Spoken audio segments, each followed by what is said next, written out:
자, 오늘은 맥주 감사 주일입니다. 맥주 감사 주일 예배로 우리가 함께 모여 하나님을 예배합니다.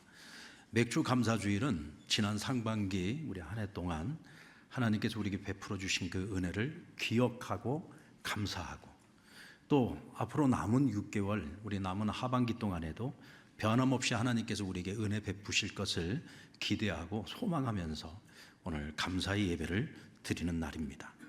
그런 의미에서 보면 이 맥주 감사 주일은 구약 시대에 보리와 밀을 추수하는, 그러니까 첫 번째 수확을 하는 이 맥주절 전통에 근거한 것으로 이스라엘의 3대 절기 유월절, 칠칠절, 초막절 가운데 특별히 칠칠절과 오순절 절기 전통을 따른다고 할 수가 있습니다. 이스라엘 백성들이 지키는 절기 가운데는 유월절과 칠칠절 그리고 초막절이 있는데, 사실 알고 보면 이 세 절기는 모두가 다 기억하라, 이 기억하라는 것을 목적으로 하나님께서 우리에게 이 절기를 지키게 하신 것입니다. 하나님께서 이전에 행하셨던 구원의 역사, 하나님이 이스라엘 백성들을 애굽에서 어떻게 자유케 하셨는지, 그들을 어떻게 해방시켜 주셨는지, 그들에게 어떻게 구원을 선물로 주셨는지, 그리고 이스라엘 백성들을 향해서 하나님께서 행하셨던 그 수많은 기이한 일들을 기억하라는 것입니다. 그리고 그들이 가나안 땅에 들어가서 손으로 수고한 대로 하나님께서 늘 풍성한 열매를 주신 것, 결실을 주신 것에 대하여 항상 기억하고 감사하라는 것입니다. 여러분, 기억한다는 것은 곧 감사를 잊지 않는 것을 의미합니다. 기억하기 때문에 감사하는 거예요. 기억을 못하면 감사를 잃어버리게 됩니다. 여러분, 그럼 감사한다는 것은 뭐냐? 내가 받은 것에 대하여 잊지 않고 받은 것을 받았다고 말하는 것이 감사입니다. 사람들 중에는 감사할 줄 모르는 사람들이 꽤 많아요. 그래서 마땅히 감사해야 될 마음을 가져야 되고 감사를 표현할 줄 알아야 되는데 감사할 줄은 몰라요. 왜 이런 사람들은 감사할 줄을 모르는 걸까? 내가 가진 것, 내가 누리고 있는 모든 것들이 받았다고 생각하지 않고 내가 이루었다고 생각을 하고 내가 성취했다고 생각하고 이 모든 것이 내 노력의 결실이라고 생각을 하는 거예요. 그러니까 감사할 이유가 없어요. 당연한 것으로 여기는 겁니다. 아니, 내가 수고해서 얻은 건데 당연한 거 아니야? 내가 왜 이걸 감사해야 돼? 근데 여러분, 감사할 줄 모르는 인생은 참 불행한 겁니다.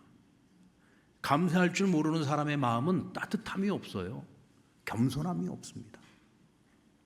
감사할 줄 아는 사람은 겸손함이 있어요. 그 마음에 따뜻함이 있습니다. 우리가 지금 가지고 있는 것, 내가 지금 누리고 있는 그 어떤 것들 가운데 받지 않은 것이 없어요. 다 받은 겁니다. 여러분들, 내가 스스로 혼자 노력해서 내가 얻을 수 있는 것이 있을까요? 내가 혼자 이룰 수 있는 것이 있습니까? 내가 이룬 것처럼 보이지만 내가 그것을 이루기까지는 누군가의 도움이 있었어요.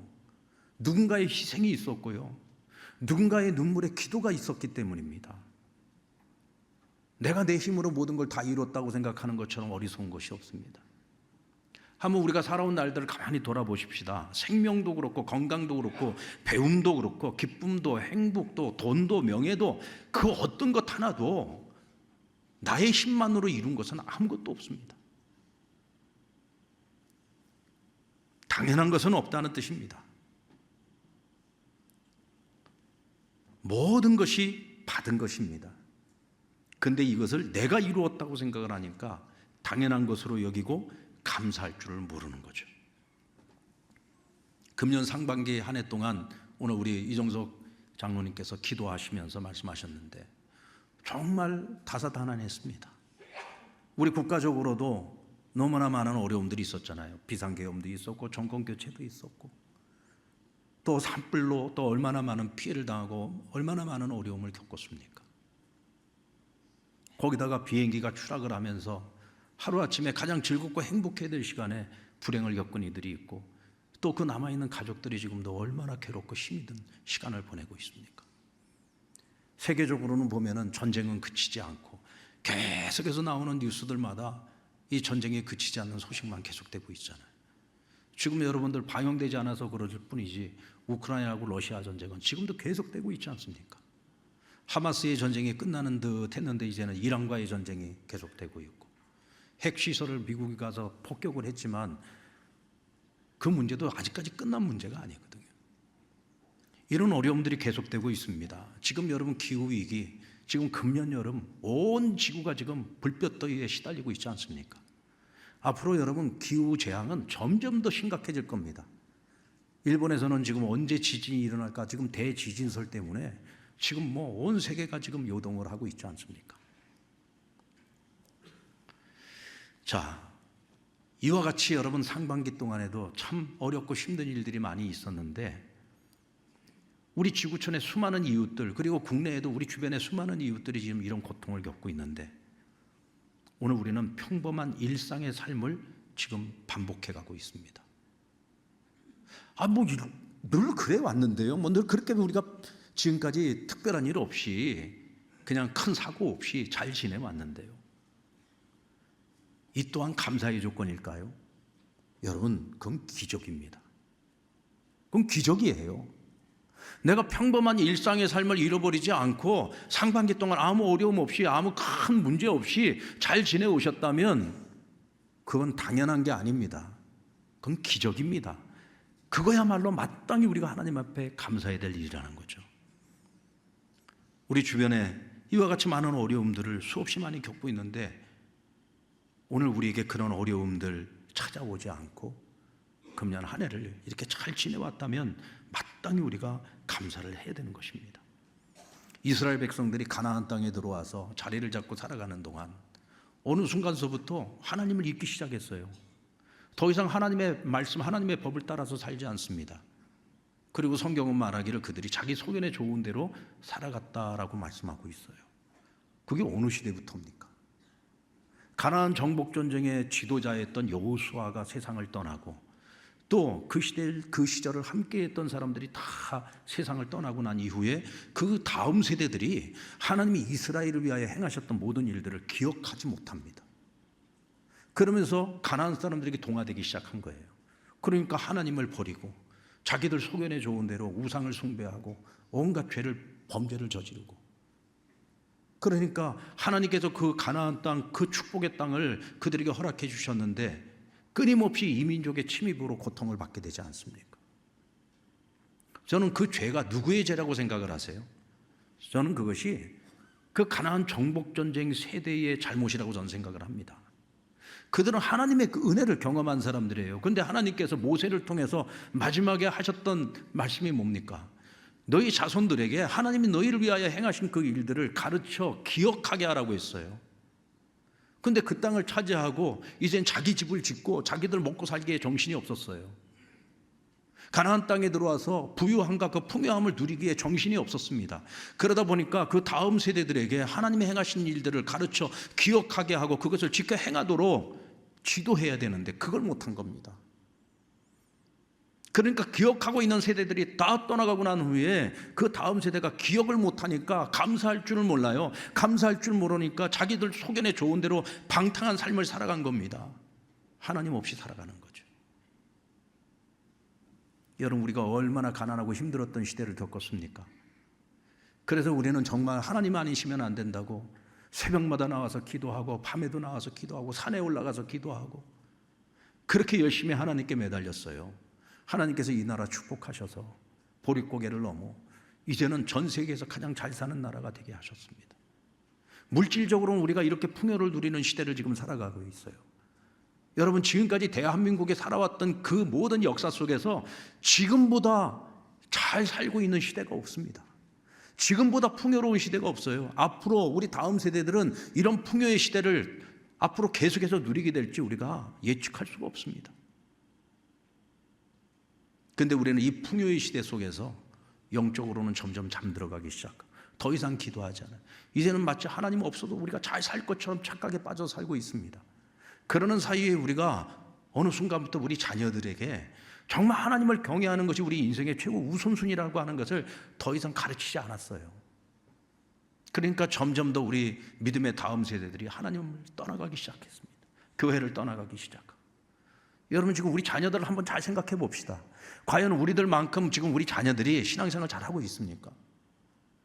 특별히 우리가 이 지방에서 지금 신앙생활하고 있는 우리 성도들은 자녀들이 고등학교 졸업하고 대학에 들어가기 시작하면 그때부터 부모 곁을 다 떠나서 이제는 각자 자기 길을 걸어가고 각자 자기가 신앙생활을 해야 되는데 과연 아이들이 부모님 수라에 있을 때만큼 신앙생활을 하고 있느냐고요. 우리가 정말 정신 똑바로 차리지 않으면요, 마치 사사시대에 하나님을 모르는 그 세대들처럼 우리 자녀들도 하나님 모르는 다른 세대로 살아가게 되는 겁니다. 하나님의 자녀, 하나님의 백성이 하나님을 떠나서 살아가면 그 인생에 과연 행복할 수 있을까요? 인생은 여러분 통째로 봐야 됩니다. 지금 이 순간만 봐서는 안 돼요. 우리 자녀들, 우리 다음 세대들의 그 인생을 통째로 봤을 때 과연 그들이 행복한 인생을 살아갈 수 있겠습니까? 하나님의 백성이 하나님 없이 살아가는데 어떻게 행복할 수 있겠어요? 감사를 잃어버리면 불행한 인생을 살아가게 됩니다. 그래서 우리는 하나님의 은혜를 반드시 기억해야 되고, 우리만 기억하는 것이 아니라 우리 다음 세대들까지도 그것을 기억할 수 있도록 가르치고 지켜 행해야 되는 겁니다. 그래서 하나님께서는 이스라엘 백성들에게도 절기를 지키게 한 거예요. 6월절, 77절, 초막절 이 절기를 지키면서 그들은 그동안 잊고 있었던 하나님의 은혜, 그동안 잊고 있었던 하나님의 백성으로서의 자기 정체성을 깨닫게 한 거예요. 그래서 내가 잠시 하나님을 떠나 있고 잊고 있었다면 다시 하나님께로 돌아오고 하나님 앞에서 살기 위해서 힘쓰도록 만든 겁니다. 이건 무거운 짐이 아니라 축복인 거죠. 우리 또한 하나님께서 우리에게 정하신 절기를 지킵니다. 이 절기를 지킴으로써 우리 또한 하나님이 정하신 그 법칙을 따라 하나님이 주시는 그 은혜가 멈추지 않고 계속 지속될 수 있도록 해야 되는 것이죠. 자, 그러면 이 절기의 법칙 첫 번째는 뭐냐? 받은 은혜를 기억하고 그것을 기뻐하라는 것입니다. 여러분들 한 해 동안 우리 상반기를 살아오는 동안 하나님께 받은 은혜를 기억하십니까? 우리가 받은 것 중에 받지 않은 것이 하나도 없잖아요. 다 하나님께서 우리에게 허락하신 것 아닙니까? 혹시라도 우리에게 고난과 시련의 시간이 있었어요. 그런데 이 고난과 시련의 시간도 우리가 감사해야 될 이유입니다. 만약 내 삶에 고난과 시련이 있었다면 그것은 하나님의 관심이에요. 관심이 있으니까 하나님은 우리 인생에 간섭해 주신 겁니다. 우리가 하나님 떠나서 내 마음대로, 내 뜻대로, 내 마음대로 자기 소견에 좋은 대로 살아가고 있는데도 불구하고 하나님이 어떤 시련도 주지 않고 어떤 고난도 주시지 않는다면 그건 하나님이 우리를 외면하고 있는 거예요. 하나님 관심 밖에 있는 겁니다. 왜 부모가 자식들의 삶에 자꾸 간섭을 하고 잔소리도 하는 겁니까? 사랑하니까, 관심이 있으니까 잔소리도 하는 것 아니겠습니까? 하나님이 우리에게 허락하시는 고난이 있고 시련이 있다면 그 또한 감사할 이유라는 것이죠. 그것이 있어서 우리가 오늘도 하나님 앞에서 살아갈 수 있기 때문입니다. 데살로니가전서 5장 18절 말씀에 보면 범사에 감사하라, 이것이 그리스도 안에서 너희를 향하신 하나님의 뜻이니라. 그리스도 안에서 살아가는 그리스도인들을 향한 하나님의 뜻이 뭐라고요? 범사에 감사라는 거예요. 범사에 감사한다는 것은 우리가 인간적으로 볼 때 감사할 이유가 있을 때만 감사하는 것이 아니라 힘들고 어려울 때, 슬픈 일이 있을 때, 고난이 닥칠 때, 환난이 가운데 있을 때에도 우리가 늘 감사해야 된다는 것이죠. 그것이 너희를 향하신 하나님의 뜻이요. 우리 그리스도인들이 하나님 앞에서 살아가야 될 최고의 태도가 뭐냐? 어떤 상황에서도 범사에 하나님께 감사하며 살아가는 것입니다. 여러분, 감사는 우리의 인생을 복되게 만듭니다. 세계를 움직이는 백인 가운데 선정된 인물 가운데 미국의 유명한 방송인인 오프라 윈프리라고 하는 흑인 여성이 있습니다. 오늘 이 여성이 세계를 움직이는 백인에 선정된 것은 그가 이룬 어떤 성공, 그가 이룬 어떤 부와 명예, 그것 때문만은 아닙니다. 세상에는 이와 같은 부와 명예를 이루고 성공을 이룬 사람들이 많이 있어요. 그럼에도 불구하고 그가 그 백인에 들어갈 수 있었던 이유는 그의 삶이 가지고 있는 스토리 때문에 그렇습니다. 그는 세상에서 가장 가난한 한 미혼모를 통해서 태어납니다. 근데 그의 어머니는 이 아이가 태어나자마자 버렸어요. 그래서 할머니 손에 자라게 됩니다. 그의 사촌 오빠에게 14살 때 강간을 당했어요. 성폭행을 당합니다. 그리고 아이를 갖게 되는데 아이를 출산한 지 2주 만에 아이가 죽습니다. 여러분, 14살짜리가 겪어야 되는 고통과 슬픔 치고는요, 너무 최악이라는 생각이 들지 않습니까? 근데 아까도 제가 말씀드린 것처럼 우리의 인생이라는 것이 요 한 부분만 딱 잘라놓고 보면 안 돼요. 통으로 봐야 되는 것입니다. 오프라 윈프리의 인생 전체 속에서 이 14년 동안 정말 가난한 미혼모의 자녀로 태어나고 엄마에게 버림을 받고 할머니 손에 자라고 또 사촌 오빠에게 성폭행을 당하고 아이를 낳았는데 아이가 난 지 2주 만에 죽어요. 세상에 이런 억울한 인생이 어디 있습니까? 최악의 환경에서 그는 14년이라는 세월을 보낸 거잖아요. 그것만 놓고 보면은요, 이건 혀 깨물고 죽어야 되는 겁니다. 그러나 여러분, 오프라 윈프리는 그러지 않았어요. 정말 이 불행한 나의 이 환경, 이 억울한 나의 이 운명을 있는 그대로 받아들이지 않고 어떻게 해서든 나는 이것을 극복하고 이보다 더 나은 인생을 살아가겠다는 마음으로 끊임없이 노력했습니다. 그렇게 살아온 날들이 그의 인생 전체를 통틀어서 보니까 그는 이렇게 고백을 해요. 만약 내가 14년 동안 내가 겪었던 그 고통이 없었다면 오늘의 윈프라는 없을 겁니다. 저는 그것을 반면교사 삼아서 끊임없이 매 순간 어떤 어려운 순간에도 나는 감사하면서 그 어려움들을 극복해냈습니다.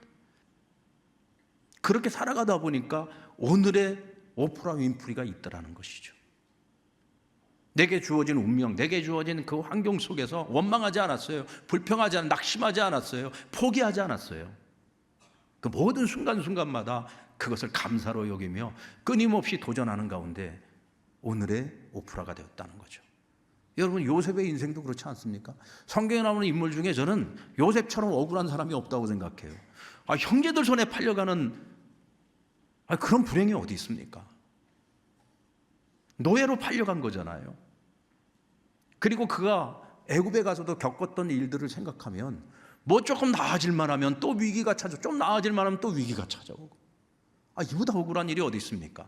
내가 잘못한 게 아니잖아요. 내가 잘못한 것 없이 내게 찾아온 위기들이었습니다. 그런데 여러분, 나이 30에 그가 총리가 되었어요.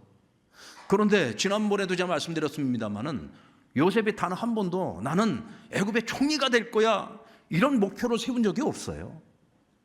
분명 하나님께서 나에게 보여주신 꿈이 있기 때문에 내가 뭔가 하나님을 위해서 쓰임받을 그날이 있을 거야, 그 마음 가지고 최선을 다했을 뿐입니다. 어떤 순간에도 불평과 원망이 아니라 어떤 순간에도 감사하는 마음을 가지고 하나님 앞에서 최선을 다했어요. 그랬더니 그 짧은 시간 동안 하나님께서 그를 훈련시키시고 단련시켜서 나이 30에 애굽의 총리가 되게 하신 겁니다. 그리고 하나님께서 그를 구원자로 사용하신 거죠. 여러분, 우리의 인생의 결론은 주어진 운명이나 환경이 아니라 그 운명과 환경을 대하는 우리의 태도에 달려 있다는 거죠. 근데 그 중에 최고의 태도는 뭐냐? 감사의 태도라는 것입니다. 여러분, 우리가 받은 은혜를 기억하고 어떤 상황, 어떤 순간에도 하나님 앞에 감사를 잃지 않기를 주의 이름으로 축원합니다.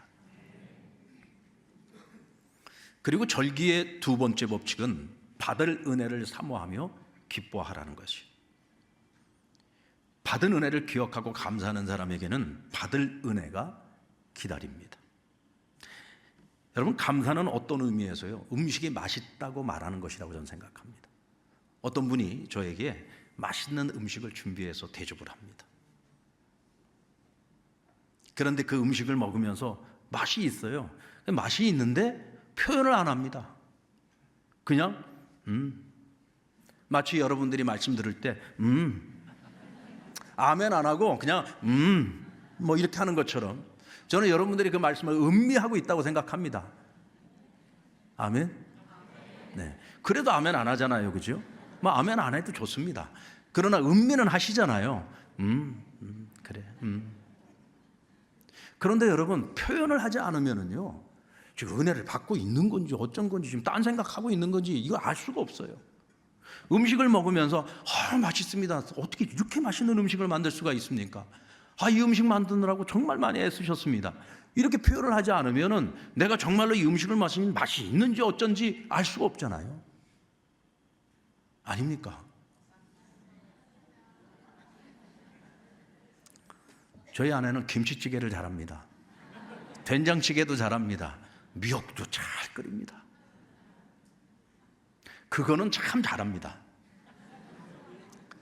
그래서 제가 집에서 저희 집사람이 이렇게 음식을 해주면은, 야, 내 진짜 된장찌개 내 어디 가서 먹어봐 이렇게 맛있는 된장찌개가 없다. 근데 이게 제가 립 서비스가 아니라 이건 진심입니다. 여러분, 제가 이렇게 이야기를 하면은 저희 아내가 맨날 김치찌개만 내놓을까요? 맨날 된장찌개만 내놓을까요? 어리석고 미련한 아내는, 우리 남편이 내가 끓여준 김치찌개만 엄청 좋아하는구나. 맨날 김치찌개만 올려놓고, 우리 남편은 내가 좋아하는 내가 끓여주는 미역국을 좋아하니까 맨날 미역국만 내놓습니까? 지로는 아내는 그러지 않죠. 더 좋은 재료로 더 맛있는 다양한 음식을 만들기 위해서 노력하면서 날마다 새로운 음식으로 남편을 더 기쁘게 해주려고 노력하지 않겠습니까? 이게 지혜로운 아내지.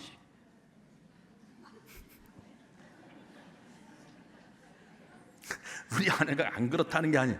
저희 아내는 그렇게 하고 있습니다. 여러분, 감사는요, 요리를 발전시킵니다. 사람을 기쁘게 하고 만족감을 느끼게 하죠. 그게 더 좋은 것들이 나오도록 한다는 거예요. 저는 예수님께서 베다니에 들리실 때마다 항상 그곳에 있는 자기의 친구 나사로의 집을 방문하셨어요. 근데 그 집에 누이 동생인 마르다가 음식을 잘해요. 그래서 항상 예수님이 드실 음식을 준비해 드렸습니다. 예수님께서 그 집에 가서 음식을 드실 때마다 마르다의 음식을 먹으면서 주님이 어떤 리액션을 하셨을까요? 우리 주님께서도 여러분들처럼 괜찮네, 맛있네, 속으로만 생각하셨을까요? 저는 예수님께서 정말 과하다 싶을 정도로 리액션을 하셨을 거라고 생각을 해요. 야, 마르다야, 내가 다른 데 가서 어떤 음식을 먹어, 너가 해준 이 음식만큼 맛있는 음식이 없어. 나는 너의 음식을 먹을 때마다 너가 나를 생각하는 그 마음이 느껴져. 최고야, 따봉이야. 그러면서 정말 할 수 있는 한 최선의 리액션을 하셨을 거라고 생각을 해요. 그러니까 마르다는 예수님이 우리 집에 온다는 소식만 들으면 주님을 위해서 내가 어떤 음식을 마련할까 항상 그 생각을 하는 거예요. 그러니까 예수님께서 마지막으로 예루살렘에 올라가시는 길에도 이 베다니에 방문하신다는 소식을 듣고 우리 집에 오실 것을 알고 음식을 준비를 하는데, 대체 어떤 음식을 준비해야 될까? 어떤 음식을 준비해야 우리 주님이 기뻐하실까? 그거 생각하느라고 밤잠을 설쳤어요. 그러니 얼마나 피곤했겠습니까? 지난번보다는 내가 음식을 몇 가지라도 더 해드려야지. 음식의 가지수가 늘어난 거예요. 그런데 마리아는 예수님 발치에 앉아가지고 열심히 은혜만 받고 있고, 나는 더 많아진 음식을 준비하는데 바빠 죽겠어요. 그러다 보니까 불평이 나오지 않았을까라는 생각을 해봤습니다. 자, 여기서 제가 말하려고 하는 핵심은 뭐죠? 왜 마르다가 그토록 예수님을 위한 음식 준비하는 일에 최선을 다했을까?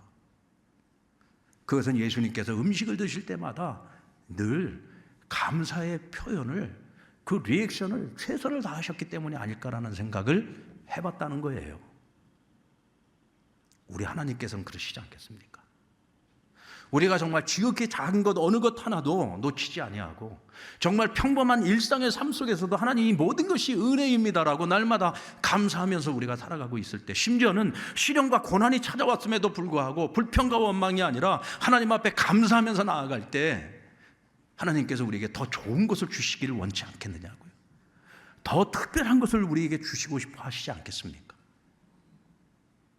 우리가 상반기를 살고 하나님께 받은 은혜를 기억하고 감사하며 나아갈 때 하나님께서 남은 하반기에도 우리에게 더 좋은 것들로 더 풍성한 하나님의 그 은혜를 준비해 주시지 않겠습니까? 오늘 그것을 우리가 사모할 수 있는 저와 여러분 되시기를 주의 이름으로 축원합니다. 그리고 절기의 세 번째 법칙은요, 주신 복을 따라 힘대로 드리는 거예요. 우리 16절 17절 말씀을 같이 한번 읽어볼까요? 시작. 너희 가운데 모든 남자는 1년에 3번 곧 무교절과 칠칠절과 초막절에 내 하나님 여호와께서 택하신 곳에서 여호와를 배웁되 빈손으로 여호와를 배웁지 말고 각 사람이 내 하나님 여호와께서 주신 복을 따라 그 힘대로 드릴지니라. 아멘. 너희가 하나님께 나와서 감사할 때 빈손으로 나오지 말고 받은 복을 따라 힘대로 드리라는 거예요. 여러분, 우리는 감사를 표현할 때 말로만 하지 않습니다.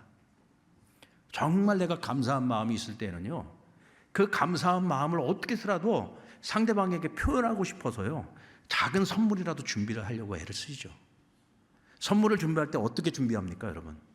내가 어떤 선물을 그에게 드려야 그가 그 선물을 받을 때 정말 내가 감사하는 이 마음을 어떻게 내가 전달할 수 있을까? 그 고민하지 않겠어요? 그래서 어떤 선물로 표현을 할 수 있을까? 그래서 심사숙고하지 않습니까? 이 얘기는 무슨 얘기예요? 정말로 내가 감사를 표현할 때는 진심이 담겨야 된다는 거예요. 진심을 담을 때에는 반드시 내가 말로만 하는 것이 아니라 선물을 드린다는 거죠. 예수님께서 헌금에 대한 말씀을 주실 때 이런 말씀을 하셨어요. 한 부자 간원이 하나님께 나와서 예물을 드리는데 많은 예물을 드립니다. 그런데 이 사람은 이 예물을 드리는 것이 받은 것에 대하여 하나님 앞에 감사함으로 드려지는 예물이 아니었어요. 내가 하나님께 많이 드린다는 것으로 자신의 경건함을 사람들에게 과시하고 싶어요. 칭찬 듣고 싶어요. 인정받고 싶어요. 그런데 하나님께서는 중심을 보시지 않습니까? 이런 예물은 가짜라는 거예요. 이건 자기를 드러내고 사람들에게 칭찬 듣기를 원해서 하는 이런 가식적인 예물은 하나님 받지 않으시겠다는 거예요. 그런데 반대로 한 과부는 자신이 가지고 있는 2랩돈, 정말 지극히 작은 것입니다. 빵 하나 사 먹을 수 있는 돈이에요. 그러나 이 여인에게는 이것이 전부였습니다. 그러나 하나님 사랑하는 마음, 감사하는 마음을 가지고 진심을 담아 자기 전부를 드린다는 마음으로 그것을 드렸어요. 하나님께서는 그 진심을 보셨다는 거죠.